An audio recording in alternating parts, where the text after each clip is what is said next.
Exemple 2. Détermine le centre et le rayon du cercle d'équation générale 3x au carré plus 3y au carré plus 6x moins 12y moins 6 est égal à 0. Donc, pour cette relation, on a une forme qui est aussi la forme canonique qui nous permet de déterminer le centre et le rayon du cercle. On va faire un peu le même procédé qu'on faisait avec la fonction quadratique et avec la fonction valeur absolue.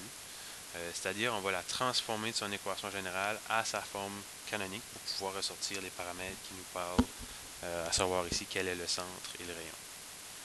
Donc, pour faire ça, on va utiliser un procédé qu'on a déjà utilisé avec la fonction quadratique, qui est la complétion de carré.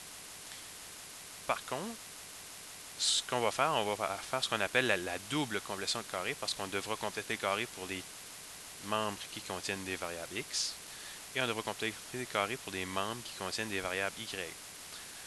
Donc, ce que je vais faire, je vais réajuster l'ordre. Donc, on a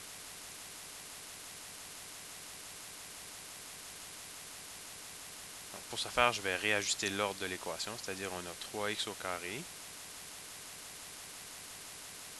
plus 6x plus 3y au carré moins 12y. Puis, ce qu'on peut faire, on peut prendre le terme constant et l'apporter de l'autre côté, égal à 6. Puisque dans notre forme canonique, il n'y a pas de variable devant la parenthèse au carré, c'est simplement x moins h au carré, ce qu'on devra faire, c'est tout d'abord se débarrasser des coefficients.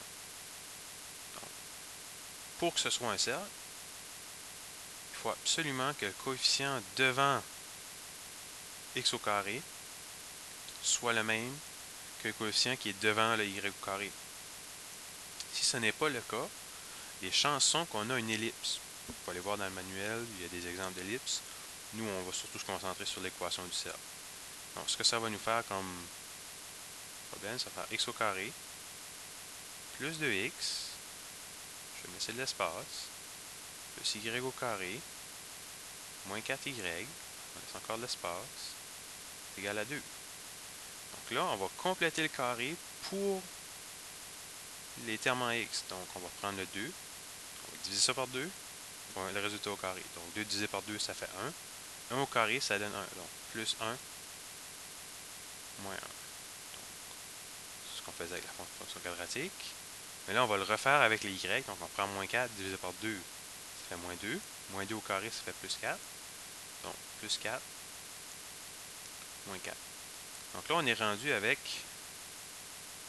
deux trinômes carré parfait. Ici, on a x plus 1 au carré. Ici, on a y moins 2 au carré. On peut les additionner. Moins 1, moins 4, ça fait moins 5, égal à 2. Donc, finalement, on trouve que l'équation, c'est x plus 1 au carré plus y moins 2 au carré est égal à 7, qui est notre forme canonique. Donc, notre centre, HK, c'est moins 1, 2. Et notre rayon au carré est égal à 7. Donc, il faut faire attention ici, le rayon ne va pas être égal à 7, mais il est bien égal à plus racine de 7, puisque l'élément négatif ne fait pas de sens dans notre cas. Donc là, on a conclu le problème. Dans certains cas, on va vous demander, est-ce que l'équation est un cercle? Qu'est-ce qui nous ferait que l'équation ne serait pas un cercle? Premièrement, si on avait un coefficient ici, j'avais ceci, ça donnerait l'équation de ce qu'on appelle une ellipse. Donc ça, c'est un exemple qui n'est pas d'une équation qui ressemble à un cercle, mais qui ne serait pas un cercle. Une autre chose qui arrive parfois, c'est que la valeur ici, au lieu d'obtenir une quantité positive, on obtient quelque chose qui est nul ou négatif.